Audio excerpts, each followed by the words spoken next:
তৎকালীন সময় আওয়ামী লীগ সবচেয়ে বেশি আসন পেয়েছিল, কিন্তু ভুট্টো সাহেব, ইয়াহিয়া খান সাহেব ভোটের মর্যাদা রক্ষা করতে পারে নাই।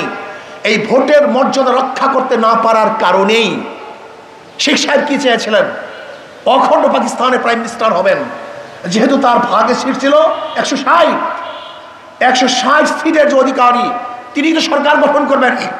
কিন্তু পশ্চিম পাকিস্তানিরা ভোটের মূল্যায়ন, ভোটের অধিকার না দেওয়ার কারণে ওরা যত উন্নয়নের গল্প তুলেছে, এদেশে মানুষের উন্নয়নের গল্প শুনে নেই। যার যা কিছু ছিল তা নিয়ে ঝাঁপিয়ে পড়ে এ দেশটাকে স্বাধীন করেছিল। আমি বারবার একটা বক্তব্য দিয়েছিলাম, আপনারা শুনুন আমার বক্তব্য। সেই 14 থেকে শুরু করে আমার বক্তব্য শোনেন। 14, 18 এবং 24 বক্তব্য দিয়েছিলাম শেখ হাসিনা। আপনি যত উন্নয়নের গল্প বলেন না কেন, যত উন্নয়নের মহাসড়কে চলেন না কেন, যেহেতু আপনি ভোটের মর্যাদা দিতে পারেন নাই, যেরকম পাকিস্তানিরা ভোটের মর্যাদা দেওয়ার দিতে না পারার কারণে এদেশের মানুষের কাছে যাহা কিছু ছিল তা নিয়ে পাকিস্তানের বিরুদ্ধে লড়াই করেছে, ঝাঁপিয়ে পড়েছিল। আপনিও যদি ভোটের মূল্যায়ন করতে না পারেন, এদেশের মানুষের কাছে যাহা কিছু আছে তা নিয়ে কিন্তু ঝাঁপিয়ে পড়বে। আপনার বক্তব্য শোনেন, কিন্তু গুরুত্ব দেয় নাই। মোল্লা তো মৌলবী, আমাদের কথা কি গুরুত্ব আছে? সে তো খোদা হয়ে সিংহাসনে আসীন হয়েছে। সে ভেবেছে আর কোনো দুনিয়ায় আমাকে নড়াবার মতো কেউ নেই। আপনি অবশ্যই বুঝতে পারেন না, আপনি যে খোদা তার চেয়ে বড় খোদা একজন আছে। নির্বাচনে অংশগ্রহণ করেছিলাম বরিশালে, মেয়র নির্বাচনে। কেন আমাকে আঘাত করতে হবে? কারণটা কি? এমন কি হয়ে গেছে আমাকে আঘাত করতে হবে? আঘাত করেছেন, রক্ত ঝরিয়েছেন।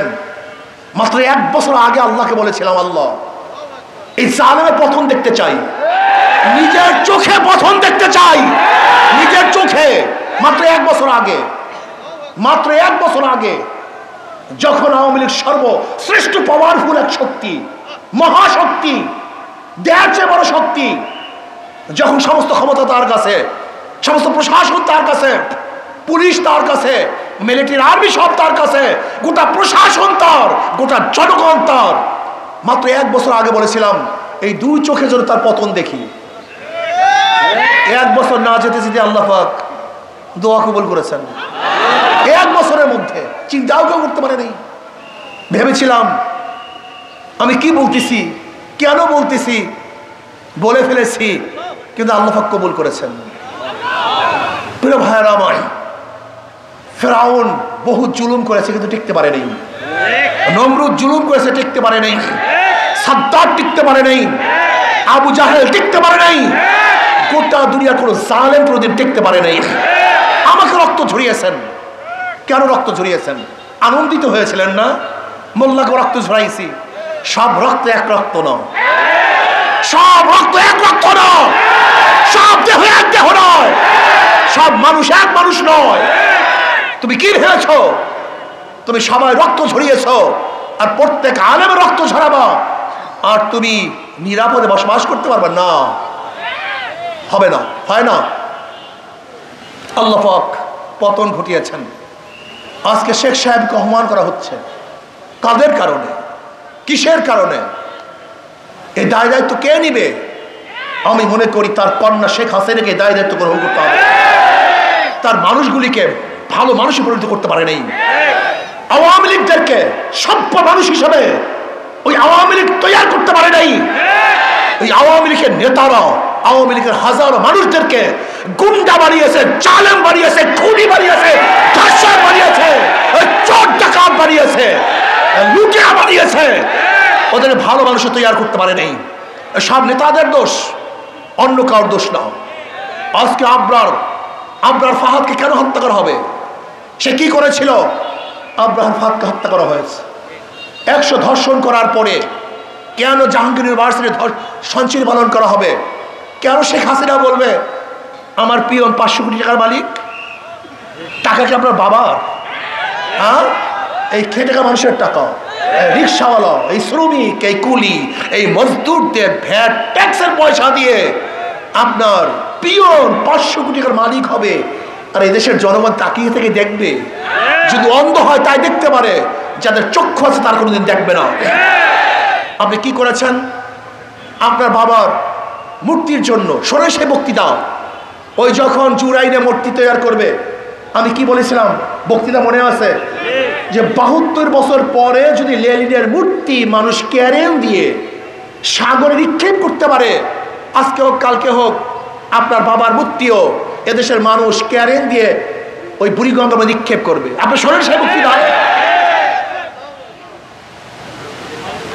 আপনি ঘর তৈরি করার জন্য কত বাজেট করেছেন, আশ্রয়ের জন্য কত বাজেট করেছেন, আর আপনার বাবার মূর্তি বানাবার জন্য 4000 কোটি টাকা বাজেট করেছেন।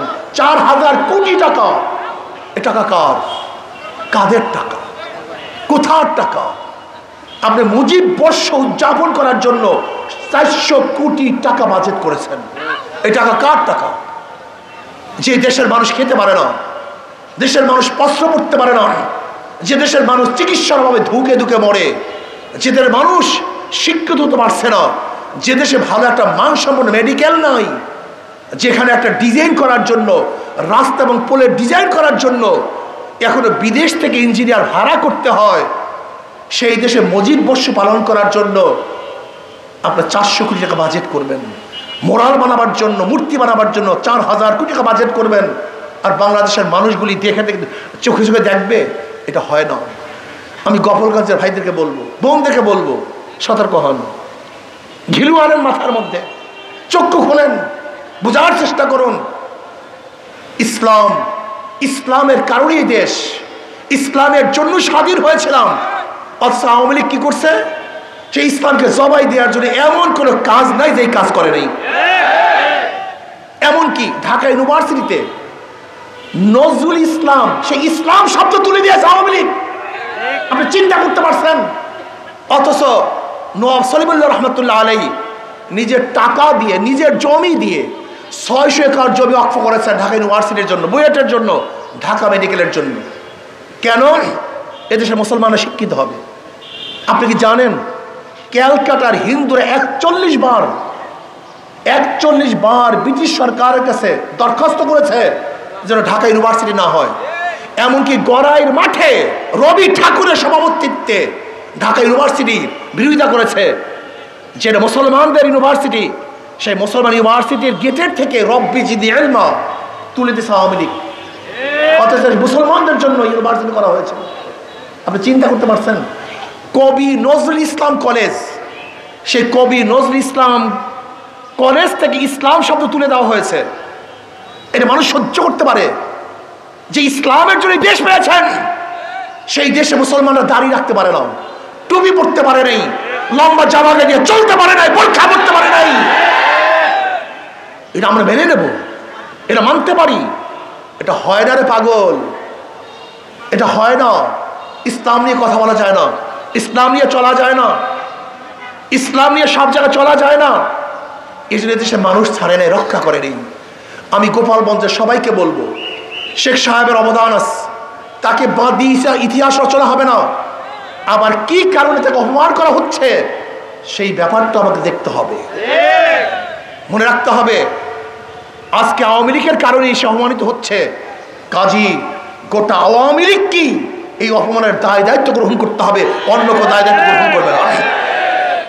ইসলামের বাহিরে কিচ্ছু নাই, কোনো আদর্শ নাই, কোনো নীতি নাই। যে নীতি আদর্শের ভিত্তিতেই আপনি দেশ চালান না কেন, মানুষ শান্তি পাবে না। যে সাম্য, মানবিক মর্যাদা, সামাজিক ন্যায় বিচারের জন্য এই দেশ স্বাধীন হয়েছিল, আজকেও সাম্যতা নাই, মানবিক মর্যাদা নাই, সামাজিক ন্যায় বিচার নাই। ভুরি ভুরি মিথ্যা মামলা, ভুরি ভুরি মিথ্যা মামলা। আমি চাই না আওয়ামী লীগ করার কারণেই কেউ আসামি হোক, এইটা আমি চাই না। যে অন্যায় করবে, অন্যায়ের কারণে আসামি হোক, এইটা আমি চাই না। আমি চাই না জুলুম, আমি চাই না অত্যাচার, আমি চাই না অবিচার, আমি চাই সাম্য, মানবিক মর্যাদা, সামাজিক ন্যায় বিচার প্রতিষ্ঠিত হবে।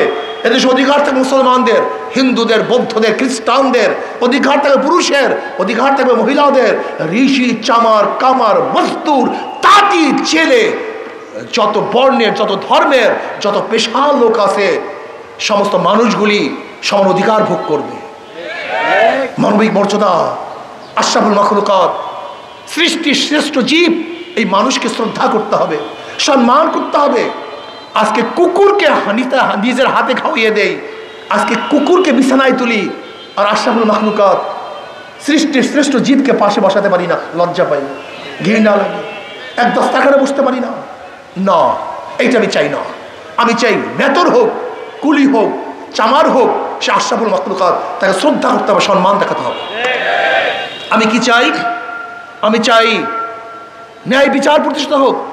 আজকে সরকার বিদায় হয়ে গেছে, যারা জেলে ছিল সবাই মুক্তি। আচ্ছা, সরকারের সাথে জেলের সম্পর্কটা কি? সরকারের সাথে বিচারের সম্পর্কটা কি? হ্যাঁ, সরকার পরিবর্তন, যত আসামি সব মুক্তি, আবার সরকার পরিবর্তন, যারা আসামি না সবাই জেলখানায়। এরকম বিচারালয় আমি চাই না। বিচারালয়ের স্বাধীনতা চাই, যেখানে সরকারের সাথে বিচারালয় কোনো সম্পৃক্ত থাকবে না। যে অন্যায় করবে জজ তার বিরুদ্ধেই রায় লিখবে, আর যে ব্যক্তি ন্যায় করবে জজ তাকে ছেড়ে দিবে। যেখানে সরকার পরিবর্তন হোক অথবা নাই হোক, এর সাথে বিচারালয়ের কোনো সম্পৃক্ত আমি দেখতে চাই না। আমি চাই ন্যায় বিচার। ন্যায় বিচার, যে অন্যায় করবে সে আমার সন্তান হলেও আমার সন্তানের বিরুদ্ধে রায় হবে, আমি হলেও আমার বিরুদ্ধে রায় হবে। আর আমার শত্রু যদি নিরাপরাধ হয় তাকে মুক্তি দেওয়া হবে। আমি এরকম বিচারালয় চাই। আমি জুলুম চাই না, অত্যাচার চাই না, অবিচার চাই না। আমি অর্থনীতির ভারসাম্য চাই। কেউ পিওর হবে 500 কোটি টাকার মালিক, আর হাজার অফিসাররা অর্থের অভাবে তার বাচ্চাদের মুখে খানা তুলে দিতে পারবে না। এরকম অর্থনীতি আমি চাই না। মাত্র কয়েক পরিবারের কাছে গোটা বাংলাদেশের অর্থনীতি থাকবে, এইটা আমি চাই না। আমি অর্থনীতির ভারসাম্যতা চাই। সমস্ত গরিব দুঃখী মেহনত মানুষও যেন অর্থ পায়। 28 লক্ষ কোটি টাকা বিদেশে পাচার হয়ে যাবে, এই অর্থনীতি আমি চাই না। আমি কি চাই? আমি চাই বাংলাদেশের প্রত্যেক গরিব সরকারি ফান্ড থেকে সাহায্য পাবে। আমি কি চাই? যারা বিদেশে যেতে চায় সরকার তাকে ফান্ডিং করবে, অর্থায়ন করবে, তারা বিদেশে গিয়ে বিনা লাভে সরকারের টাকা ফেরত দিয়ে দিবে। আমি এটা চাই। আমি কি চাই? কৃষকরা ফান্ডিং পাবে, তার অর্থ পাবে, তার উৎপাদন করার পরে আবার টাকা ফেরত দেবে। আমি চ্যালেঞ্জ দিয়ে বলতে পারি, ইসলামী হুকুমত যদি হয়, ইসলামী হুকুমত হয়, আগামী 5-10 বছরের মধ্যে বাংলাদেশের সমস্ত গরিবরা দরিদ্র সীমার উপরে চলে যাবে। এর কারণটা কি? ইসলামের গোটা অর্থনীতি গরিবদের জন্য, আর পুঁজিবাদী অর্থনীতি শুধু ধনীদের জন্য। আজকে ব্যাংকে যাবেন আপনি লোন আনার জন্য, বলবে আপনার কাছে মর্গেজ আছে, বলে নাই, বলে আপনাকে টাকা দেবো না। তাই ব্যাংক কাকে টাকা দেয়? যার কাছে আছে। যাকে দেয় তারই সুদ মাফ হয়, যাকে দেয় তারই লোন মাফ হয়। একজন ধনী 4 বার ধনী হয়, আর একজন গরিবের পেটের মধ্যে 5টা লাথি। আগের থেকে 5 লক্ষ টাকা ছিল না 1 লাথি, ব্যাংক থেকে 5 লক্ষ টাকা দেয় নাই 2 লাথি। তার লোন মাফ হয় না 3 লাথি, তার সুদ মাফ হয় নাই 4 লাথি। এবং বড়লোককে যে টাকা মাফ করা হয়েছে, এই টাকা যদি বাংলাদেশ ব্যাংকে থাকতো, বাংলাদেশের নাগরিক হিসেবে সেই টাকারও একজন মালিক ছিল। কিন্তু বড়লোকদেরকে মাফ করার কারণে গরিবের পেটের মধ্যে 1 লাথি। গরিবের পেটে 5টা লাথি দেয়, আর বড়লোককে 4 বার ধনী মানায়। আর ইসলামী অর্থনীতি সবই গরিবদের জন্য। জাকাত কাদের জন্য? ওসুর কাদের জন্য? কথা বলেন। ফিতরা কাদের জন্য? দান কাদের জন্য? মানত কাদের জন্য? অর্থাৎ ইসলামী অর্থনীতি সবই গরিবদের জন্য। কিন্তু কপাল পোড়া গরিবের গোষ্ঠী, এই কপাল পোড়া গরিবের গোষ্ঠী, ওরা নিজেদের ভাগ্য নিজেরা পরিবর্তন করতে পারে না। ওরা চোর, ডাকাত, বদমাশ, লুটেরা এবং খুনিদেরকে ক্ষমতায় বসায়, কিন্তু যারা গরিবদের জন্য মেহনত করে, কাজ করে, তাদেরকে ওরা পছন্দই করে না। আমি বিশ্বাস করি ইসলামী অর্থনীতি যদি অ্যাপ্লাই করা হয়, আগামী 5-10 বছরের মধ্যে বাংলাদেশের সমস্ত গরিবরা দরিদ্র সীমার উপরে চলে যাবে। এখানে মানবতা প্রতিষ্ঠিত হবে, সাম্যতা প্রতিষ্ঠিত হবে, ন্যায় বিচার প্রতিষ্ঠিত হবে, এই দেশ হেফাজত থাকবে। সমস্ত ধার্মিকরা স্বাধীনভাবে তাদের ধর্ম পালন করতে পারবে। কাজে আসুন, আজকের থেকে সব কিছু দেখা শেষ। আমরা সোনার বাংলা দেখেছি, সবুজ বাংলা দেখেছি, নতুন বাংলা দেখেছি, ডিজিটাল বাংলা দেখেছি, স্মার্ট বাংলা দেখেছি, সব বাংলা দেখা শেষ। এবার আমরা ইসলামী বাংলা দেখতে চাই। কি বাংলা দেখতে চাই? ইসলামী বাংলা দেখাতে চাই। সমস্ত মার্কা দেখা শেষ, হাত পাখার বাংলাদেশ। হাত পাখা এমন এক প্রতীক, যারা নৌকা নির্বাচন করে তারা নৌকা চালাতে পারে না, যারা ধানের শীষে নির্বাচন করে ধান কাটতে পারে না, যারা নাঙ্গল নির্বাচন করে নাঙ্গল বইতে পারে না। কিন্তু হাত পাখা এমন এক প্রতীক, যে নির্বাচন করে সেও চালাতে পারে, যারা নির্বাচন করে তারাও ঘুরাতে পারে, মুসলমানরাও ঘুরাতে পারে, হিন্দুরা ঘুরাতে পারে, পুরুষরাও চালাতে পারে, মহিলারাও চালাতে পারে। শুধু কি তাই, যারা যে প্রতীক নিয়ে নির্বাচন করে বুকের মধ্যে রাখিয়া সেই প্রতীক কেউ ঘুমায় না, কিন্তু হাত পাখা এমন এক প্রতীক, যে প্রতীক বুকে নিয়ে মানুষ ঘুমাইতে থাকে। এটা শান্তির প্রতীক। কারেন্ট ফেল করে, হাত পাখা ফেল করে না। কি কথা ঠিক না? হাত পাখা কখনো যন্ত্রণা দেয় না। যদি গরম একটু বেশি লাগে জোরে মারো, যদি একটু কম লাগে আস্তে মারো। কথা ঠিক না? এটা শান্তির প্রতীক হাত পাখা। কাজে হাত পাখা যদি বিজয় হয়, এই দেশ বিজয় হবে। হাত পাখা বিজয় হয়, এই জনগণ বিজয় হবে। হাত পাখা বিজয় হয়, মুসলমান, হিন্দু, বৌদ্ধ, খ্রিস্টান প্রত্যেকটা জনগণ বিজয়।